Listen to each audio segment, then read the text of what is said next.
आज तक लोगों को नहीं मालूम कि पूजन करने बैठते हैं तो सबसे पहले क्या करते हैं। पर सबसे पहला काम मंदिर में बिना पंडित के सबसे पहला काम कौन सा होता है? तो सबसे पहला काम होता है भगवान को धन्यवाद देना कि आज भी आपने मुझे इस मंदिर में आपका दीदार कराने के लिए, दर्शन कराने के लिए बोला। अगर पंडित साथ में होगा तो पहले वो मंत्र बोलेगा, स्वस्ति वाचन करेगा।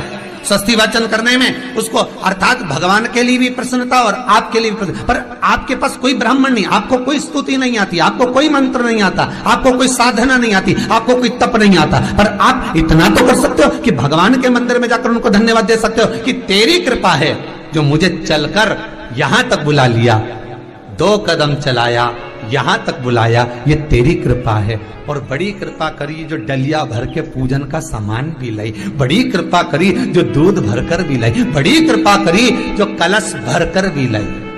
कितने लोगों का फायदा है कलश भरकर मंदिर ले जाने में? देखिए जरा कितने लोगों का फायदा। हिंदू धर्म में विष्णु पुराण में, पद्म पुराण में लिखा है, सौभाग्यवती नारी जब भरा हुआ पानी का लोटा लेकर कलश लेकर जाती है और उसको देखकर कोई व्यक्ति निकल कर चले जाता है तो जिस काम के लिए जाता है वो काम सफल हो जाता है। मंदिर का ही लोटा,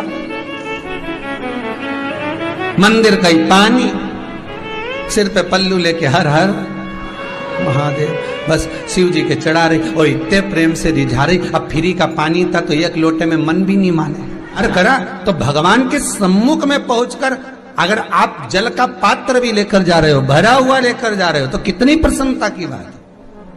हिंदू धर्म की रीति है, जिस पात्र को हम जल चढ़ाने लेकर जाते हैं उस पात्र में भगवान के चरणों का जल लाते हैं, खाली पात्र नहीं लाते। क्या लाते हैं?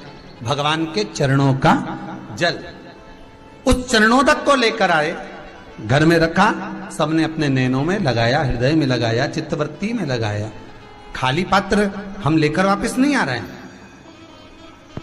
शिव मंदिर में जब जब जाओ, जल चढ़ाने के लिए जाओ, पात्र तुमने शंकर जी को पूरा पानी चढ़ा भी दिया तो शंकर के चरणारविंद का थोड़ा सा जल पात्र में डाल के भले 2 बूंद लाओ, 4 बूंद लाओ, इतना सा लाओ, पर लाओ और उसको पूरे परिवार के नेत्रों में जब लेकर आए हो चरणोदक तो लगाओ। पर खाली पात्र नहीं लेकर आना। खाली पात्र लाने में ध्यान दीजिए, जब आप पूरा जल समर्पित कर देते हैं, जल समर्पित भी पूरा करना है, भगवान को चढ़ा रहे हो तो पूरा समर्पण होना चाहिए, पूर्ण समर्पण। इसलिए शंकर भगवान को अधूरा समर्पण नहीं, इसलिए श्रीफल भी पूर्ण चढ़ता है। शंकर जी के मंदिर में श्रीफल नहीं फूटता, पूर्ण श्रीफल। बेलपत्री भी पूरी, चावल का दाना भी चढ़ेगा तो आखा, फल भी चढ़ेगा तो आखा, फूल भी चढ़ेगा तो आखा। भगवान को कोई चीज खंडित नहीं चढ़ती, शिव जी को जल भी चढ़ेगा तो पूर्ण। जिस जल को चढ़ाने के लिए लेकर गए उसको बचाकर नहीं लाना है शिव मंदिर में से, संपूर्ण भाग। क्योंकि भगवान के चरण की रज जब हमारे घर में प्रवेश करेगी तो हमारा आत्म कल्याण तो स्वतः ही हो जाएगा। शिव करुणा कर ही देंगे। पर कई लोगों की आदत रहती है, और आपने भी गलती करी होगी, गए होगे, चढ़ाकर भी आए होगे, पूरा पानी भी उंडेल कर आए होगे, चढ़ा भी दिया, छोड़ भी आए, पर लेकर नहीं आए होगे। कई लोग गलती कर जाते हैं और फिर बाद में कहते हैं हम तो इतने साल से पूजन कर रहे हैं, भगवान हमारी सुन ही नहीं दिया। तो भगवान के मैं तो तैयार बैठा, पर तू नवा के चली जाए, लेके तो कहीं जाए। तो भगवान थोड़ी ना कहेगा कि तू मेरे पास में आए तो मेरे चरण की रज लेकर जा। भगवान थोड़ी ना कहेगा कि मेरे पास में आकर तू ये लेकर जा। भगवान तो कहेगा मेरे पास में आया है, मांगना कुछ मत, बस मुझे जो स्नान कराया है मेरा चरणोदक लेकर जा, छीट दे पूरे घर में, संपदा भरना मेरा काम है। जहां मेरी चरण की रज पहुंच गई वहां संपदा स्वतः पहुंचती है, मैं वहां पहुंच जाता हूं। तो चरणों तक ले जा। पर लोग ले जाते हैं, पूजन करते, कलश भी उंडेलते, जल भी चढ़ाते, पर आते समय खाली लेकर आ जाते। भगवान को इतना बुरा लगता, मेरे दरवाजे से खाली जाए, मुझे कितना बुरा लगेगा। जो आए वो भर कर जाए, भले 2 बूंद लेकर आओ, पर उसमें चरणों तक थोड़ा सा लेकर अवश्य आए।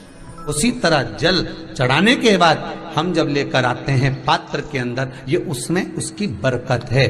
गर्ग संहिता में दूसरी चीज कही, उसको भी समझ लीजिए। गर्ग संहिता में कहा गया, जब आप घर से जल लेकर जाते हो भरकर, तो ये सृष्टि की जितनी नदियां हैं, पृथ्वी पर जितनी नदियां विद्यमान हैं, जितने तालाब, जितने सरोवर, जितने कुंड, जितने विराजमान हैं, उन सारे तीर्थों का जल जब आप घर से लेकर निकलते हो तो वो तीर्थ का संपूर्ण जल आपके कलश में आ जाता है। और जब आप उस जल को शिव पर समर्पित कर देती हो और 2 बूंद चरणादक लेकर जब जाती हो तो शिव महापुराण गर्ग संहिता पद्म पुराण कहती है वो जल साधारण नहीं रहता, वो गंगा जल बनकर तुम्हारे घर को पवित्र करने के लिए पहुंच जाता है। वो पवित्र गंगा जल बन जाता, उसको लेकर प्रवेश कर जाना। हम बार बार कहेंगे भगवान के मंदिर जब भी जाओ ना, चेहरे पर प्रसन्नता होना चाहिए। किसी से मिलने जाओ ना, चेहरे पर अगर प्रसन्नता नहीं और ऐसे ही पहुंच गए ना तो वो श्रेष्ठता नहीं मानी गई। तुम तुम्हारी बहन के घर जाओ, सती मैया जलकर भस्म क्यों हुई? माता सती के भस्म होने का कारण क्या था? सती को पिता पर जितना क्रोध आया उससे ज्यादा क्रोध सती माता को अपनी बहनों पर आया कि मेरी इतनी बहन, ये 60 की 60 बहन मेरे सामने खड़ी रही और मैं आई तो प्रेम से मुस्कुराई तक नहीं।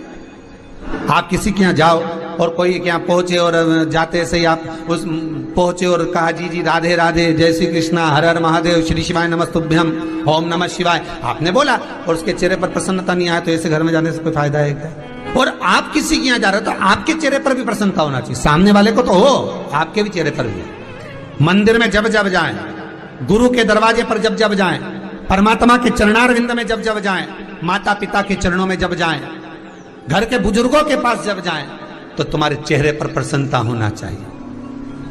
भगवान को भी लगे दुख भले है इसको पर चेहरे पर प्रसन्नता है, इसको अब दुख नहीं देना, क्योंकि इतना मुस्कुराकर ये मेरे